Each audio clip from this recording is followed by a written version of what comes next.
In the historical record lies the account of China's forgotten fleet. Over 600 years after that great armada, China is peaceful and thriving. And once again, the Middle Kingdom is reaching out beyond its borders. Today, scholars are shedding a new light on China's history, looking back to the past with an eye to the future. And in the archives, the tale of China's forgotten fleet.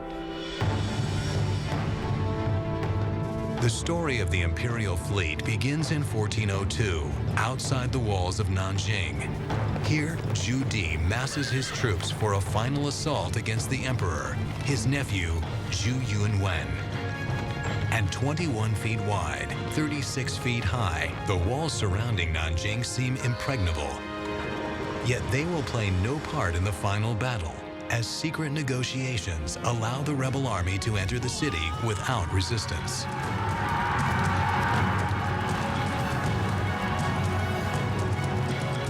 Once inside, Zhu Di finds the imperial palace in flames, and a body said to be the emperor burned beyond recognition.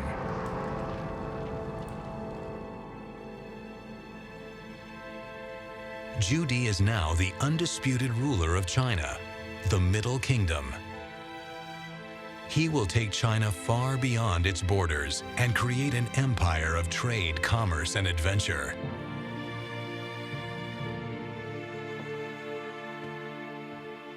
The emperor names his reign Yongle, the term for lasting joy, as he sets out on a series of vast projects to legitimize his power and authority. Zhu Di orders the Great Wall widened and extended to a length of over 1,500 miles to protect China from northern invaders. He makes Beijing the capital and builds a gigantic imperial palace, the Forbidden City. He commands thousands of scholars to consolidate all knowledge and builds a library of 11,000 books. Yet it was not enough, as he seeks knowledge of the world beyond China. His greatest accomplishment lies ahead.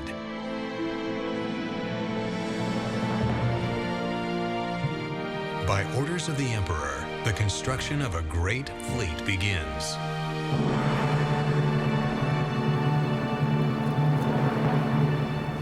Hundreds of ships are to be built, a modern fleet that will be the means to spread China's knowledge, influence, and power to the outside world.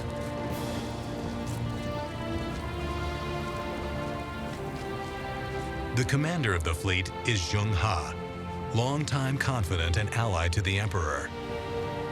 The task of building a fleet will require his able leadership.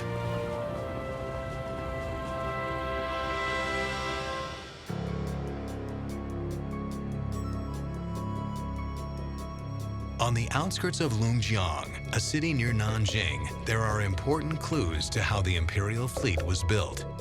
And in 2003, archaeologists began a massive dig to investigate water basins over 1,200 feet long.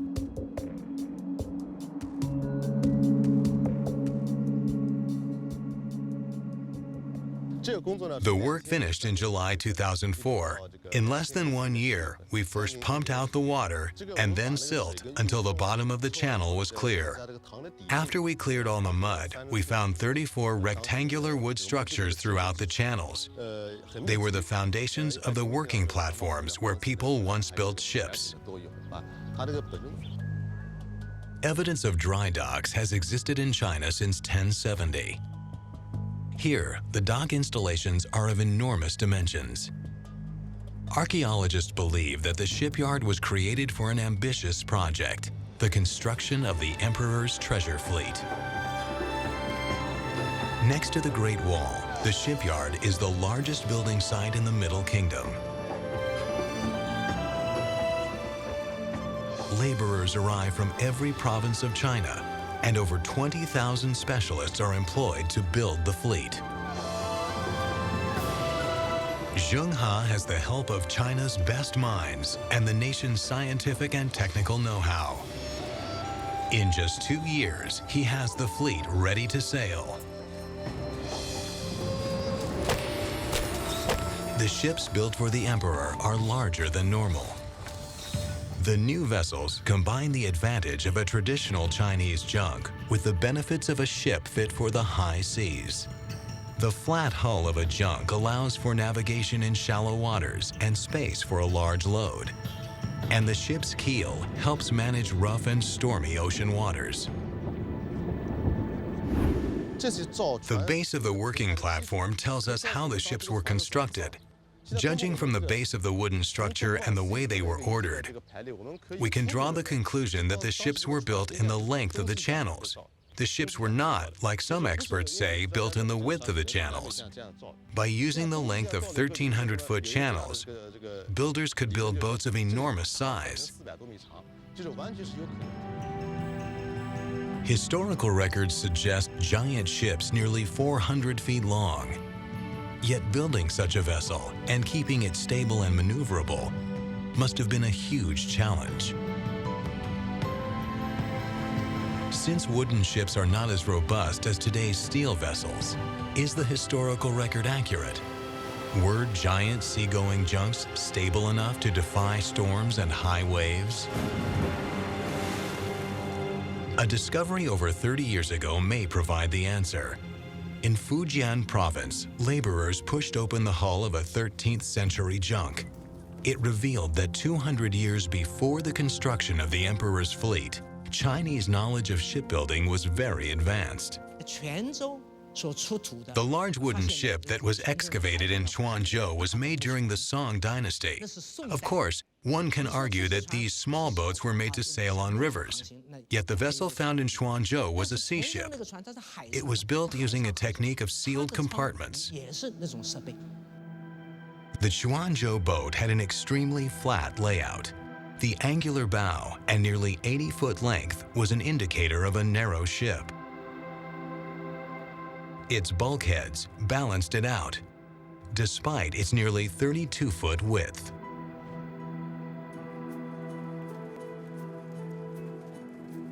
The subdivision of the hull into watertight cabins provided great stability to the vessel. They ran straight down the hull of the junk and protected the ship from listing and capsizing. For a 13th century boat, construction techniques were of modern standards. The inspiration for the design of bulkheads came from the multi-chambered bamboo stock. Chinese shipbuilders saw in its structure lessons they could apply to the hull of a ship. The Chinese were trying to construct unsinkable vessels with watertight bulkheads. In Europe, such technology was not developed until 1866, when the Great Eastern became the first European ship with watertight compartments, a century after the Chinese. And it would take another decade before the Europeans perfected their system. Chinese ships were 500 years ahead of ours, judged a French scholar at the beginning of the 19th century. Today, a vessel without bulkheads is unimaginable. The basics of ship construction are already in place when Zhu Di orders the building of his fleet.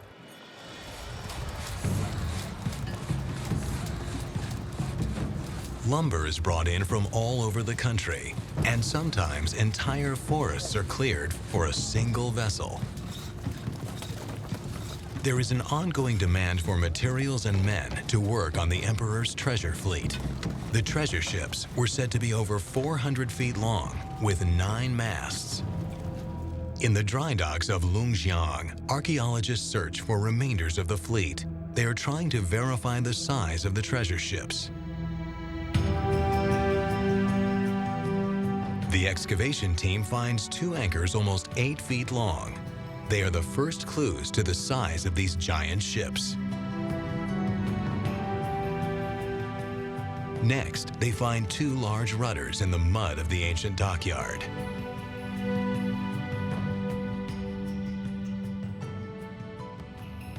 Dragon boats or treasure ships used a balanced rudder that could be raised and lowered, creating additional stability like an extra keel. It placed as much of the rudder forward of the stern post as behind it and made large boats like the treasure ships easier to steer. The huge rudders were needed to steer a ship 5 decks high. The height also required a vessel of great length and width to create a steady platform to sail by.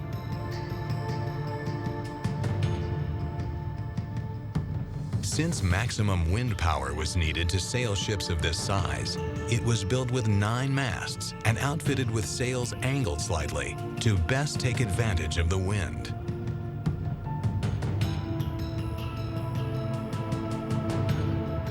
The discovery of the rudders helped scientists calculate the dimensions of the ship to just over 415 feet long and over 170 feet wide. It wasn't until late in the 19th century that ships of a similar size were built, and they were constructed of steel. The treasure ships were longer than a football field.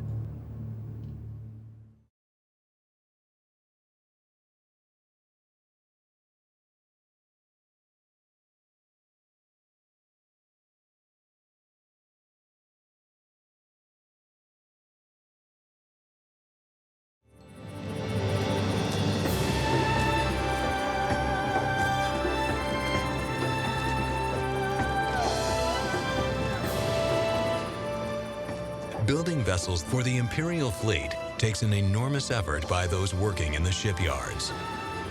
Zheng He's job, however, is much more than treasure ships. Junks, varying in size and function, have to be built for the fleet. After 2 years of construction, 60 of a planned armada of over 300 ships have been built. But how would they reach the sea? Chinese engineering made it all possible.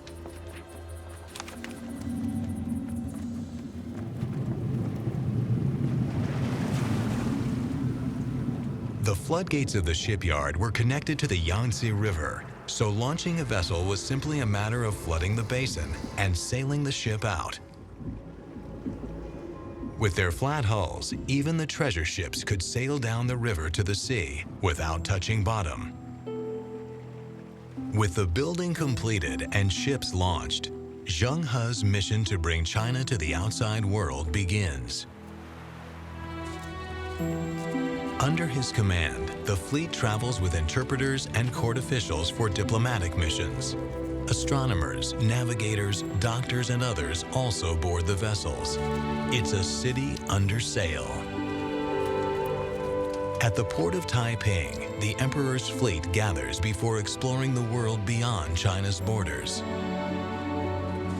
Zheng He is not only the admiral of the fleet, he is also the political and economic representative of the Ming dynasty. Over the years, he would command 7 such expeditions, each over 2 years long. The voyages were state-sponsored and a symbol of China's faith in itself. Unlike Europeans, the expeditions were not aimed at colonization or conquest. The emperor believed in the superiority of China's culture, and that would open the doors to trade and commerce. In the 3rd year of Zhu Di's reign, the greatest sea adventure in Chinese history begins.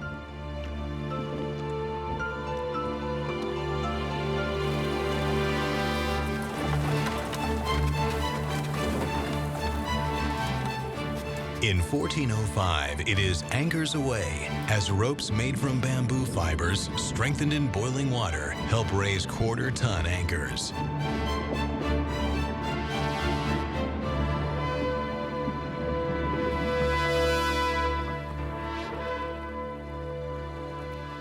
Commander of the Armada, Zheng He, controls a force of nearly 28,000 men and over 300 brightly painted junks. On Chinese ships, it takes quite a few men to raise the heavy sails.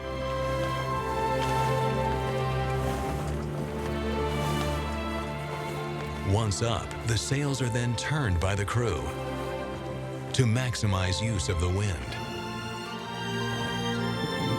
The Imperial fleet is underway.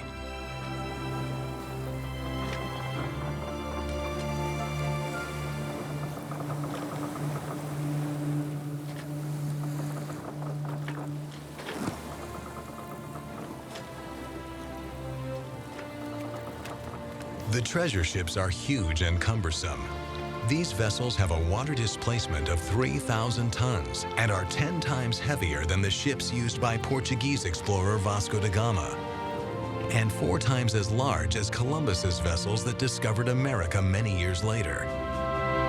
Columbus led 3 ships on his journey to the New World. Zheng He commands more than 300 vessels.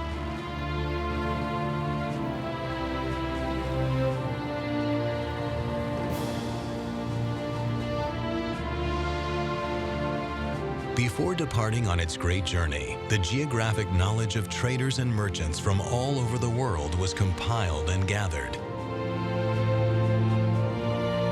The fleet also has compasses, an 11th century Chinese invention.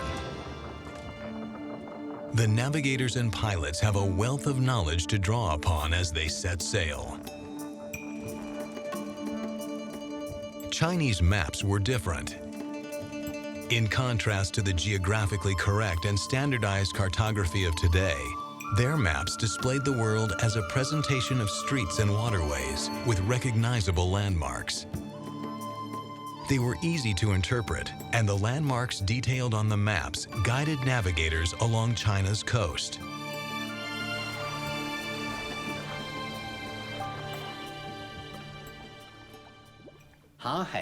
Sailors needed signs. They always orient themselves to special places on land. Normally, that would be a harbor, an island, or a reef. Such locations were used as points of departure from which to determine the rest of the route. Today, we use longitude and latitude lines for orientation purposes. During the time of Zheng He, there was no such concept. They didn't use geographical maps, but navigated with the help of landmarks. Yet at sea, there are no landmarks. To solve this problem, navigators used speed and time to chart their course. Only when sailors stuck to the designated speed could they follow the map and change direction at the right time. The speed of the ship was tested hourly by throwing an object overboard and then walking along with it to the back of the boat and measuring how long it took for the vessel to pass it.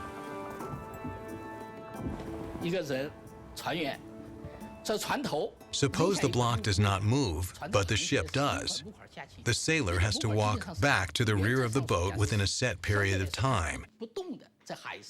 If the block has not arrived when the sailor arrives, then the ship's speed is less than a gong. That is the ancient Chinese measurement unit. If the sailor arrives when the block has already been behind the ship, then the speed is referred to as more than a gong. The average speed of the fleet is just over 6 miles per hour.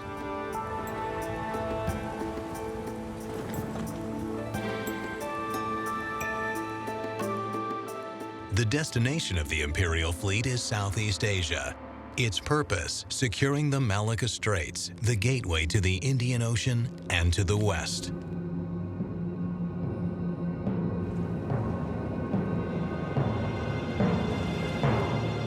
These waters are infested with pirates. Hunting them down is left to the fleet's warships, faster and deadlier than the giant treasure ships.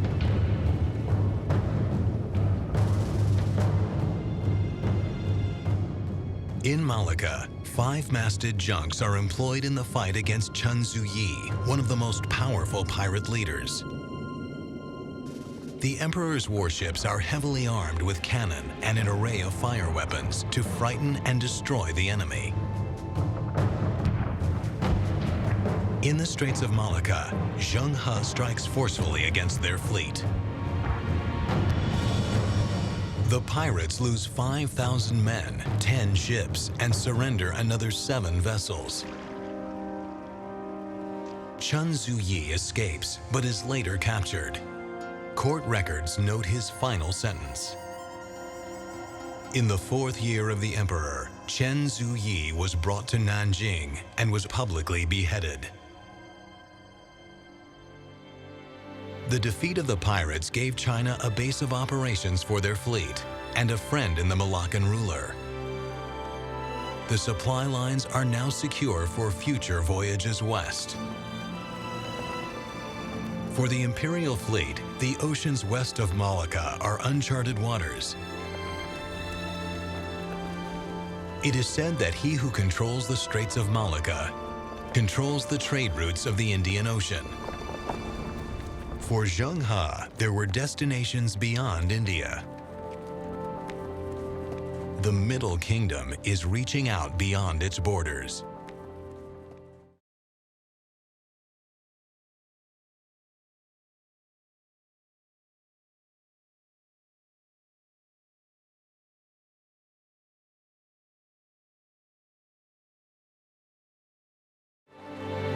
For the Imperial fleet, the oceans west of Malacca are a gateway to the Indian Ocean and to the west. Here, sailors sometimes don't see land for many days. Supplies of food and water are ongoing concerns for the fleet. It is no easy task to feed thousands of sailors. And limited preservation methods make balanced nutrition difficult on long journeys. To address these needs, special ships were built to provide food and water for the fleet. Water tankers built specifically to accompany the treasure fleet were able to supply over a month of drinking water. Others were designed to transport livestock, allowing for the consumption of meat. With meat and water, only vegetables were needed to make the fleet self-sufficient. And the Chinese had the answer in vessels designed to cultivate soy.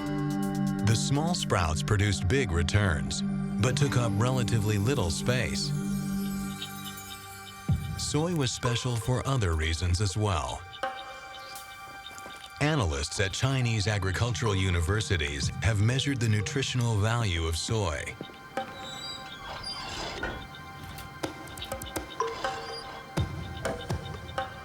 Today, scientists analyze the vitamin content of the sprouts of soy plants, like the ones harvested aboard 15th century supply ships. For centuries, scurvy caused by the lack of vitamin C was the #1 killer among sailors. Were the sailors of Zheng He's fleet immune? And if so, why? Usually, grains such as soybean and wheat do not contain vitamin C. But we can argue that in soybean sprouts, a large quantity of vitamin C surfaces. In fact, in every 100 grams that we examined, we found between 10 and 30 milligrams of vitamin C. That's comparable with fresh cabbage, which contains about 20 milligrams.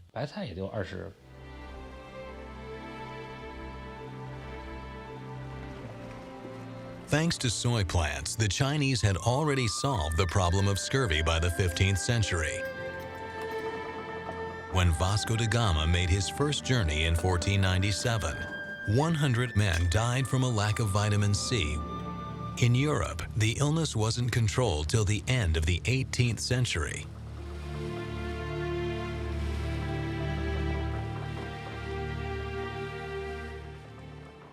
There were 7 expeditions of Zhu Di's great fleet, from China through the Straits of Malacca, to ports along the Indian Ocean and Arabian Sea, as far south as Mombasa. The fleet, as the extended arm of the emperor, was a symbol of imperial power and an embodiment of Chinese culture. Inside the treasure ships, receptions and celebrations honored foreign rulers, diplomats, and their delegations in luxurious quarters. On these occasions, social and political alliances formed, as matters of trade and business were conducted on the ship.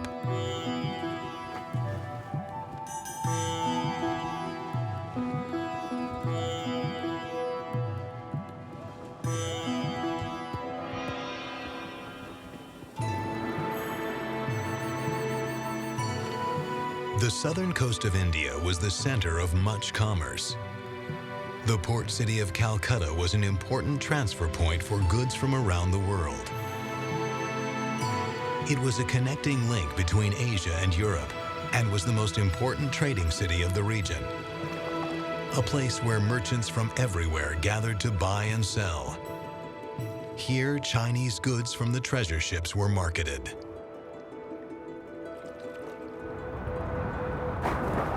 No one has found a sunken imperial treasure ship. Yet the bottom of the ocean gives clues about which goods the Chinese exported. Archaeologists discovered a Chinese trading ship along the Vietnamese coast from a previous era, loaded with porcelain. The emperor's fleet encouraged long-distance trade of fragile goods like porcelain that were difficult to transport by land. And when China's most important trading route, the Silk Road, was made impassable by the Mongols, many merchants looked to sea transportation as the only alternative.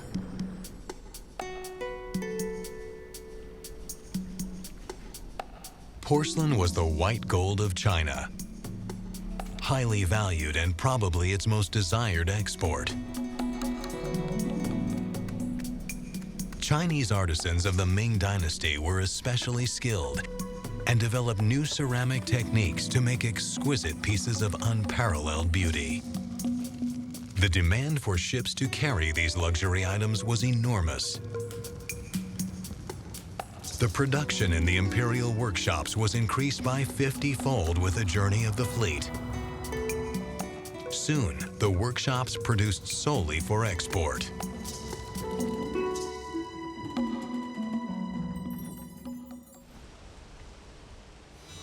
For many Chinese traders, it was all about spices. In the 15th century, pepper was a coveted luxury item, and Chinese preferred to trade their porcelain for spices. They had little interest in European products like wool or wine. People usually did barter trade, but some goods could be sold or bought with Chinese copper coins.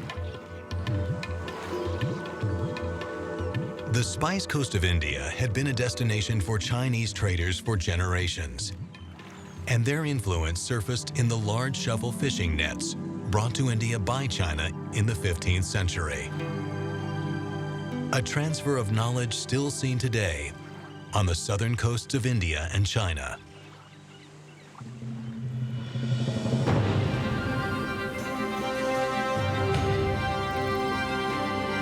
While the imperial fleet promoted trade and understanding, as the long arm of the emperor, it also collected taxes and tribute from those recognizing the predominance of the Ming Dynasty. Most acquiesced to the power of the empire, but this didn't always happen voluntarily. The ruler of Sri Lanka resisted the tax demands of the Chinese emperor. For those who resisted, Zheng He was a formidable foe, as the ruler of Sri Lanka would find out.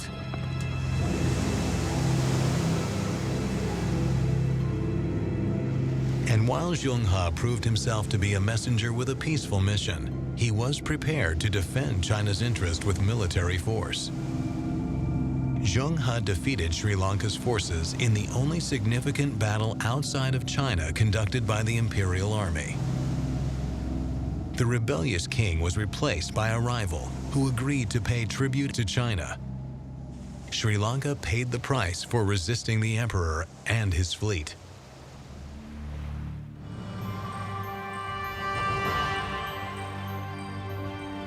The war with Sri Lanka was the exception to the rule.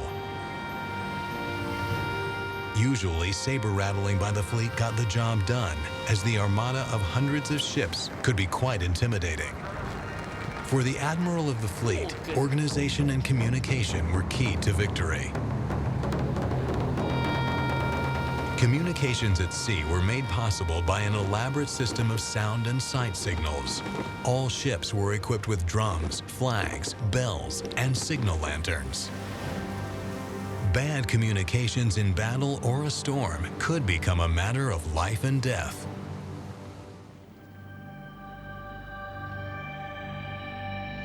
The ability to communicate between ships allowed the fleet to quickly reorganize, when faced with stormy weather or an enemy fleet.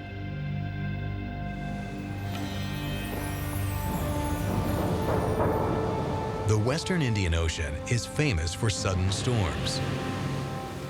They rise quickly and come unannounced. For vessels to survive the heavy weather, crews had to be alert and respond quickly. Sails were reefed or tacked in to reduce the attack surface of the storm and to prevent the masts from breaking.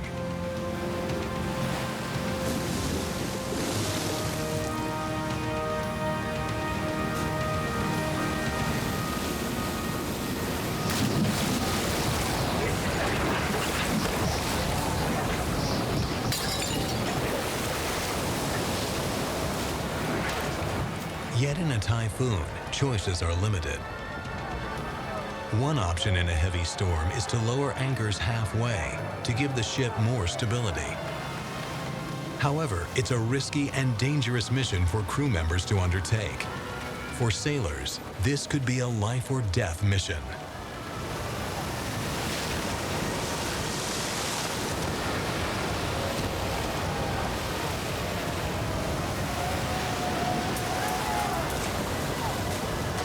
But sometimes, no matter the skill of the crew or seaworthiness of the vessel, it's luck that saves the ship.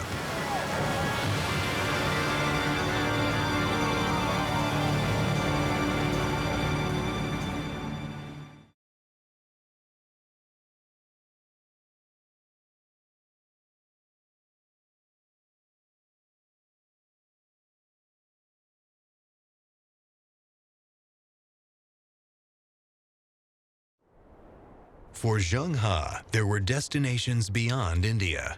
Hormuz on the Persian Gulf, and Aden near the Red Sea were ports of call, doors to the world beyond the Indian Ocean.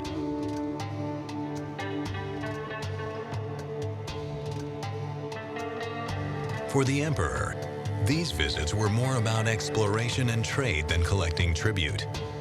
And for Zheng He, a chance to meet his Muslim brothers. An Arab document reported the fleet in Yemen and Zheng He meeting Yemen's reigning monarch.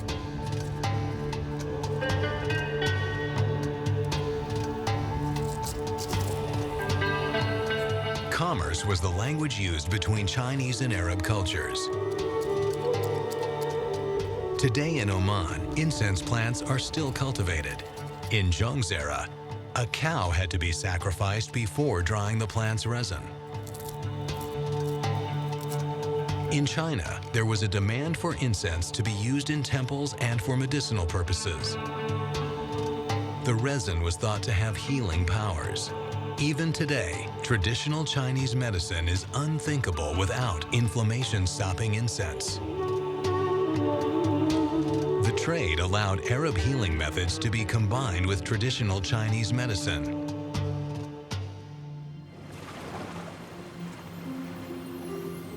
The emperor's great fleet sailed to the far ends of the world.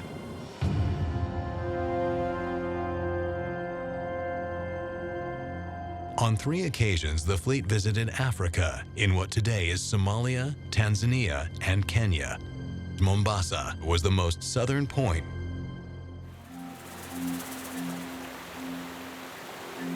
For the Chinese, this was a strange and unknown world. But here they also found luxury items that made the long journey worthwhile. Rhinoceros horns as aphrodisiacs, and exotic animals for entertainment. The giraffe became especially popular among the Chinese. They believed it was Qilin, one of the 4 sacred animals of China. For the emperor, it surely was a sign from heaven of his virtuous rule.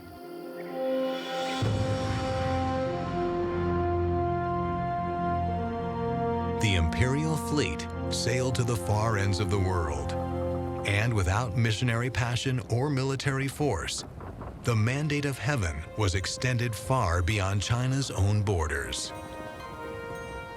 Zheng He and his men had sailed over 31,000 miles during their voyages. The crews were a cross-section of Chinese society of the Ming Dynasty. Soldiers, diplomats, shipbuilders, smiths, scientists, and laborers were all part of the mission to introduce China to the world beyond its borders.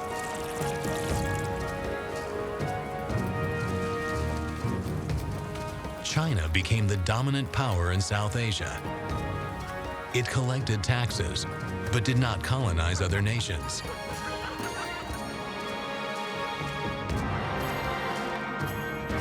And after every voyage, foreign envoys brought precious gifts and exotic animals to the capital. In 1421, the fleet's return coincided with the opening ceremony for the new imperial palace in Beijing. On New Year's Day, the capital was crowded with well-wishers from all over the empire. Over 1,000 delegates from 30 different countries brought the emperor gifts.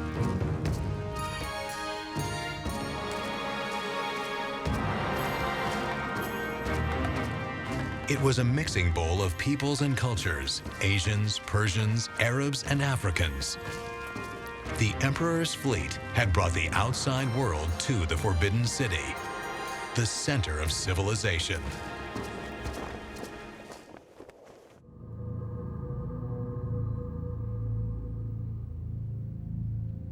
Yet inside the court there was dissension.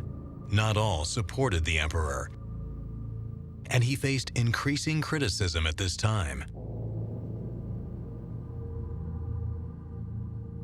3 years after the opening ceremony, Chinese chronicles reported the death of Zhu Di at 65.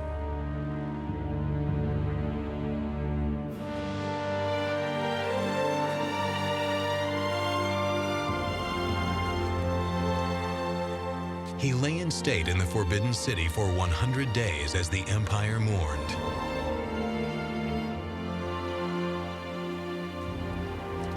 For Zheng He, the emperor's death was a great blow, as his greatest supporter was now gone.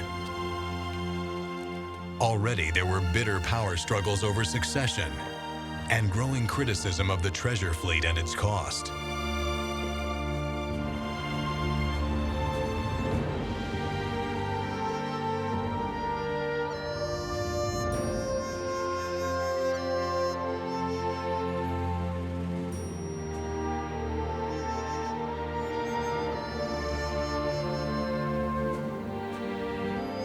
In the Forbidden City, a new emperor, Zhu Gaoshu, sits on the dragon throne.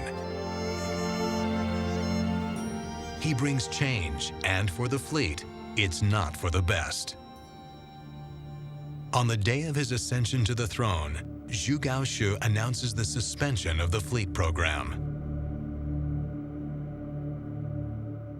In the chronicles of the Ming Dynasty, it is written that Zheng He was removed from command of the fleet. Zheng He became the military commander of Nanjing, an important post that indicated his value to the imperial courts. Nevertheless, after all those years at sea, it wasn't an easy change.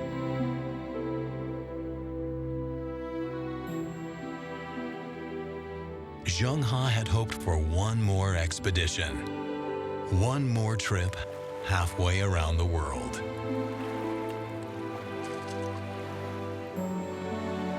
Without the support of the emperor, the fleet deteriorated.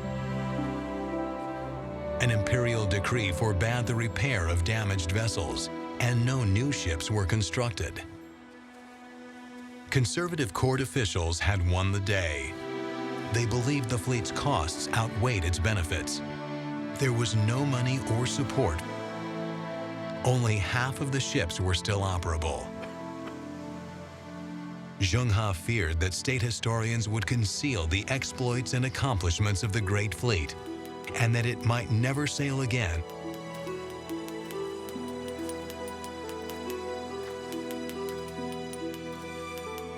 As a reminder of the voyages of Zheng He and his men, a memorial stone was commissioned. So while the memorial was a thank you to Tianfei, the goddess of the sea, who protected Zheng He and his crew and fleet on their many journeys, it held for Zheng He a hope of future expeditions.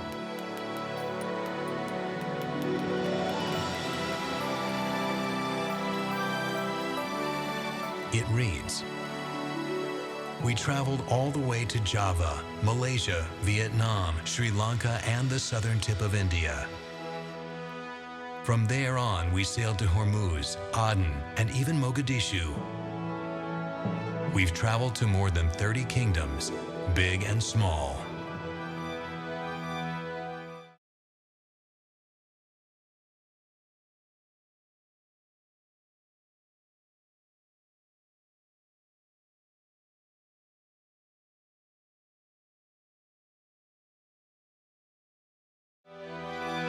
China's Emperor Zhu Gaoshi passed away in May of 1425, and Zhu Zhongji ascended to the throne.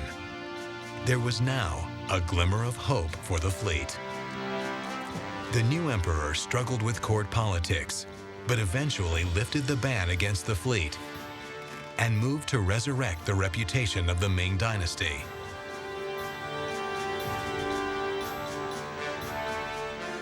By imperial decree, he ordered the 7th voyage of the emperor's fleet. With almost 300 ships and 30,000 crew members, it was the Navy's greatest expedition. Once more, treasure ships returned loaded with luxury items from all over the world. Once more, the fleet exhibited the greatness of China. The imperial decree from 1430 clearly states its intentions. For one last time, I am sending the eunuch Zheng He out to show countries on the other side of the ocean the awe of the heavenly empire.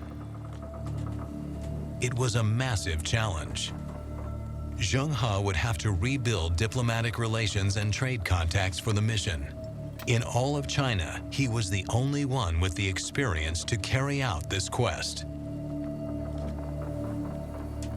Zheng He was 62 years old. It would be his last voyage.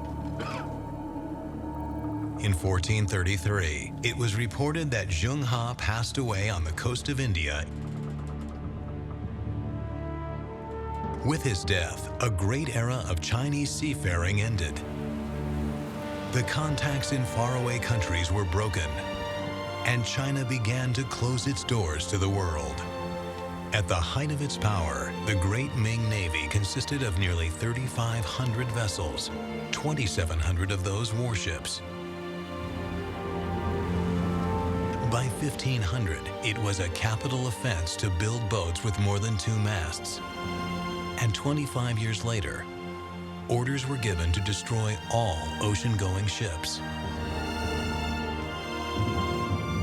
An era of exploration and adventure died with the admiral of the great treasure fleet. Only a few years after his death, nothing remained of the armada that once ruled the seas.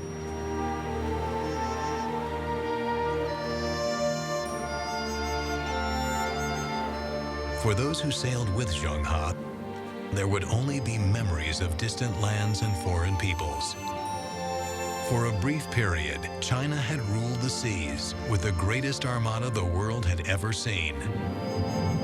Zheng He and his emperor had opened the kingdom of heaven to the world, creating an empire based on trade and commerce, the great legacy of the forgotten fleet.